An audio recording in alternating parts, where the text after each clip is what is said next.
அஸ்ஸலாமு அலைக்கும். இன்றைக்கான டே 2 இஃப்தார் ப்ரிப்ரேஷனில் பால் சர்பத். நல்லா பால் கொதிச்சுட்டு இருக்கும் போது ஒரு 6-7 ஏலக்காய், அரை ஸ்பூன் சோம்பு சேர்த்து நல்லா பொடி பண்ணி வச்சுக்கலாம். கொதிக்கிற பாலில் தேவையான சுகர் சேர்த்து பொடி பண்ண ஏலக்காவையும் சேர்த்து நல்லா கொதிக்க விட்டு எடுத்துக்கணும். நான் இதை இப்போ அப்படியே ஃப்ரிட்ஜில் வச்சு கூல் பண்ணி ஃபில்டர் பண்ணி எடுத்துக்கிட்டேன். இது கூட சப்ஜா சீட்ஸும் பாதாம் பிசினையும் சேர்த்தா என்னோடய ஸ்டைலில் பால் சர்பத் ரெடி.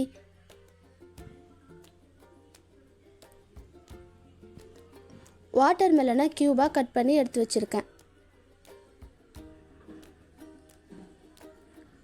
இது கூட சால்ட்டு போட்ட லெமன் ஜூஸும். என்னோடய பசங்களுக்கு வேர்க்கடலைனா ரொம்ப பிடிக்கும். கொஞ்சம் சுண்டல் மாதிரி ட்ரை பண்ணி வச்சுருக்கேன்.